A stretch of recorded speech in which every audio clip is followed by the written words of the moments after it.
Okay, hello. Hello, ma'am. Yes, what's your name? Chiranjeev Singh. I said, what's your name? Yes, मेरा नाम चिरंजीव सिंह है ma'am. ठीक है, आवाज चिरंजीव, नहीं आ आप रही क्या कहाँ मैम? से हो? आ रही है आवाज। मैम कहाँ से हो आप? मैं राजस्थान के सीकर जिले के एक गांव से हूँ। ओके, तो अपने बारे में बताइए चिरंजीव कुछ। जी मैम, जैसा कि मैंने बताया, मेरा नाम चिरंजीव सिंह है। मेरी उम्र 22 वर्ष है। मैं राजस्थान के सीकर जिले से बिलोंग करता हूँ। मैंने अपनी स्कूलिंग और ग्रेजुएशन दोनों सीकर से ही की है। मेरे पिताजी एक किसान है और माताजी एक गृहिणी है। मैं खो खो गेम में डिस्ट्रिक्ट, स्टेट और नेशनल तीनों लेवल पर खेल चुका हूँ। और मैंने अपने 12th पीसीएम में राजस्थान के टॉप 1% में स्कोर किया है। और मैं अपने खाली समय में खो खो खेलना और राजस्थानी लोकगीत सुनना पसंद करता हूँ। That's it. Okay, great. So आप खो खो खेलते हो? जी मैम। ओके, सो आप अभी कोई रिसेंट न्यूज़ बता सकते हैं खो खो के रिलेटेड अगर कोई आई है? नहीं, अभी तो नहीं बस। फादर आप बता सकते हैं खो खो का कौन है? किसने स्टार्ट किया था खो खो? जी मैम, ऐसे एक्चुअल वो इंडिविजुअल पर्सन का नाम तो नहीं पता, लेकिन ये बता सकता हूँ कहाँ से शुरू हुआ था। ये महाराष्ट्र के पुणे से स्टार्ट हुआ था, जहाँ हाँ जी। और इसका जो इसमें वर्ड जो खो है, ये संस्कृत के शू शब्द से लिया गया है, जिसका अर्थ होता है कि खड़े हो और जाओ। और सबसे पहले जो मेंस टूर्नामेंट था, वो खेला गया था विजयवाड़ा में, खेला गया था 1960 में। और वुमेन्स ट्रॉफी जो थी 1961 में कोल्हापुर में हुई थी। और ये इसकी शुरुआत जो थी, जो भी इसके रूल्स एंड रेगुलेशंस हैं, वो हाँ, एक वो है जिम खाना पुणे महाराष्ट्र, एक ऑर्गेनाइजेशन है जिसने बनाई थी। ठीक है, ओके। जी। सो चलो हम थोड़ी बैंकिंग की बात कर लेते हैं। ठीक जी है, मैम। आप बैंक में आ रहे हो। आप सबसे पहले तो मुझे ये बताइए कि आपने कोई और भी एग्जाम दिया बैंक के अलावा, कि नहीं, बैंकिंग ही शुरू से है कि बैंकिंग में आना है? हाँ, बैंकिंग के नहीं, बैंकिंग के दे रहा हूँ मैं तो शुरू से, ग्रेजुएशन के बाद से बैंकिंग के ही। ओके, सो क्यों आना चाहते हो आप बैंकिंग में?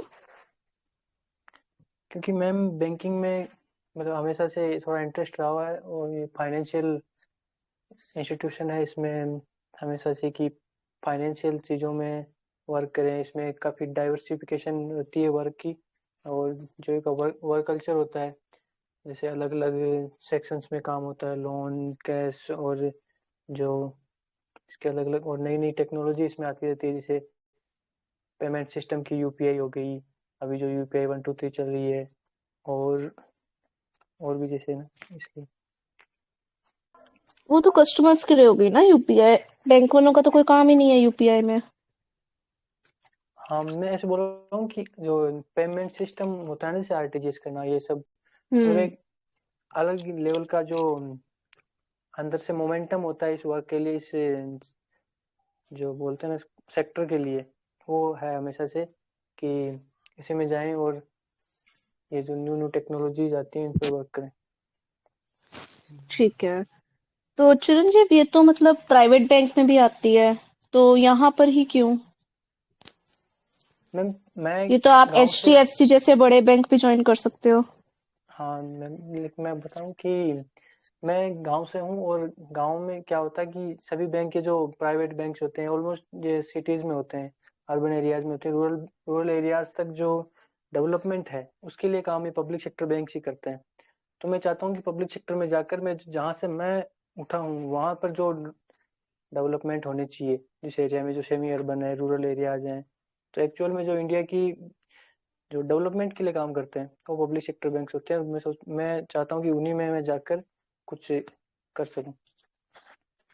ठीक है, तो मतलब यू नो ना कि इट्स नॉट नेसेसरी कि आपको वहीं पर पोस्टिंग दी जाए, आपको कहीं भी पोस्टिंग मिल सकती है। हाँ, जब मैं जहाँ भी होगी वहाँ के लिए सूटेबल हूँ। ओके। अ, चिरंजीव मुझे बताइए डीडी और एक चेक में क्या फर्क होता है? मैम, डीडी का मतलब होता है डिमांड ड्राफ्ट। और चेक होता है।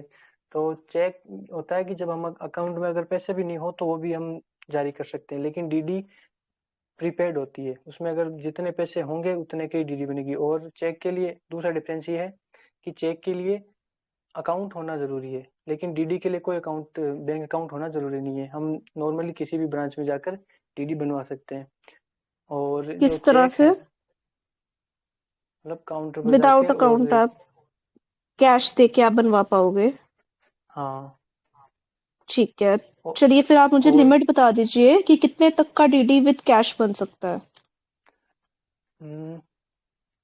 I think 50,000। 50,000, great. I am not sure but. ठीक है, 50,000। ओके। और एक तीसरा डिफरेंस की जो चेक है वो पोस्ट डेटेड भी हो सकता है, लेकिन डीडी पोस्ट डेटेड नहीं हो सकती। वो उसी दिन की बनती है जब हम जाते हैं ब्रांच में जाकर बनवाते हैं डीडी। वो तो उसी दिन की बनती है, लेकिन जब आप डीडी किसी को देते हो पेमेंट के जी लिए, मैम। किसी चीज के लिए भी, वो तो मतलब उसको जो आपने दी तो वो तो पोस्ट डेटेड हुई ना? नहीं, पोस्ट डेटेड मतलब आज है और 5 दिन बाद की हम वो चेक तो बनवा ही सकते हैं, उसकी वैलिडिटी बाद से शुरू हो सकती है। जैसे 21 जनवरी आज है, मैं 30 जनवरी से उसकी वैलिडिटी लगा कर सकता हूँ, तो उसकी वैलिडिटी वहां से शुरू होगी। लेकिन अगर डीडी में आज जा रहा हूँ तो वैलिडिटी आज से उसकी शुरू होगी। ठीक है, ऐसा ओके, ऐसा यू कैन बोला से था। वैलिडिटी उसकी सेम है, पोस्ट डेटेड इज हाँ वो। Different thing. ठीक है। ओके। चिरंजीव, अपने वहां के बारे में कुछ बताइए जहां आप रहते हो। जी मैम, मैं सीकर के एक गांव में रहता हूँ। हमारे आसपास एक बहुत बड़ा वो है, क्या बोलते हैं, मतलब पर्यटन स्थल भी बोल सकते हैं, और ऐतिहासिक मंदिर भी है। हर्षनाथ भैरव मंदिर जिसको बोलते हैं। उस पहाड़ी की ऊंचाई लगभग 8,000 मीटर ऐसे कुछ है, मतलब मैं 800 मीटर में एक्चुअली आइडिया नहीं है। ओके। और मैं सीकर में रहता हूँ, यहाँ से यहाँ पर खाटू श्याम जी का मंदिर है जो कि विश्व प्रसिद्ध है। और यहाँ जीन माता मंदिर है। और हम सीकर को शेखावाटी जो एरिया है उसका मतलब मेन पॉइंट भी बोला जाता है। हम्म। और यहाँ हवेलियों के लिए भी जाना जाता है, हवेलियों के लिए भी प्रसिद्ध है। जहाँ यहाँ रामगढ़ की हवेली, लक्ष्म वो फतेहपुर की हवेली, लक्ष्मणगढ़ की हवेली, इनके लिए जाना जाता है। ठीक है और यहाँ से चिरंजीव। ऐसा। ठीक। चलिए ठीक है। जी मैम। अब मुझे आप ये बताइए, जी मैम। आपको हम एक ब्रांच में प्लेस करते हैं, ठीक है, आप एक ब्रांच में गए हैं, आपकी प्लेसमेंट हो गई है वहां पे।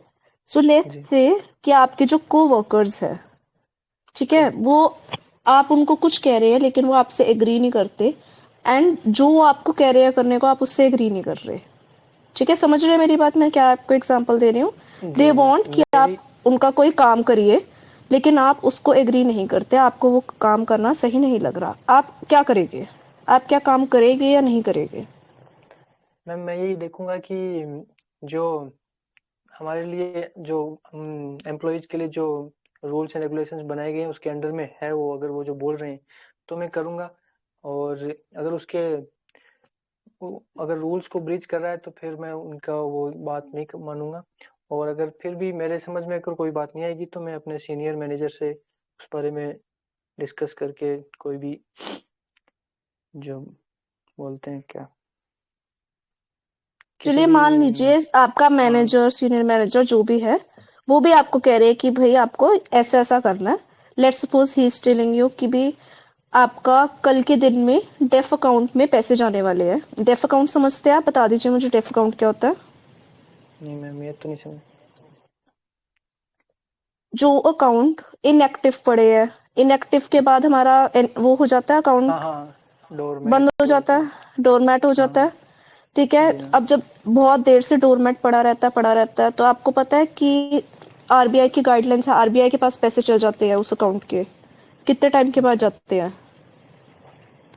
ये तो नहीं पता, पर ये बताया कि एक जब तक 1 साल तक कोई ट्रांजेक्शन नहीं होता तब वो इनऑपरेटिव हो जाता है। और 1 साल और हो जाता हाँ है, जी। उसके बाद तो डोरमेंट हो जाता है, फिर शायद उसके बाद वो हो जाते होंगे, मतलब मैंने पढ़ा नहीं हाँ है। जी, जब 10 साल तक आपका अकाउंट अच्छा। नहीं यूज में रहा, ठीक है, कोई ट्रांजैक्शन अच्छा। नहीं हुई आपके 10 सालों तक, तो वो अकाउंट ओके। आपका डेफ अकाउंट हो जाता है। यानी कि जितना भी उसका क्रेडिट बैलेंस है वो ट्रांसफर कर दिया जाता है आरबीआई के अकाउंट पे। ठीक है। ठीक है। डेफ की फुल फॉर्म होती है depositors education and awareness fund. ठीक है। अब आते हैं अपने क्वेश्चन पे। तो मान लीजिए आपका मैनेजर आपको कह रहा है कि ये अकाउंट्स है, 2-4 अकाउंट्स उसने बता दिया आपको, किसी में 5 लाख पड़े हैं, किसी में 1 लाख पड़े हैं, किसी में 2 लाख है, किसी में 50 हजार है, अच्छे बैलेंस वाले अकाउंट है। वो आपको कह रहा है भाई ये डेफ हो जाएंगे कल, इनको 10 साल पूरे हो हम्म। जाने हैं, इन 4 अकाउंट्स को आप एक्टिवेट करके वापस से बाद में इनएक्टिव कर देना, इसमें ट्रांजैक्शन शो कर दो, ताकि ये आरबीआई के पास ना जाए। क्या करा जा अच्छा। सकता है इस केस में? तो मैम मैं यही करूंगा कि जिनके जो अकाउंट्स है उनको इन्फॉर्म करूंगा कि आपके अकाउंट्स काफ़ी टाइम से बंद पड़े हैं, आप काइंडली इनको ऑपरेट करें, केवाईसी जो भी नीड है वो करवा के इनको ऑपरेट करें और अपना पैसा निकालें। तब यही यही करूंगा मैं तो। ठीक है जी, जी, thank you so much. Okay ma'am, thank you. Okay.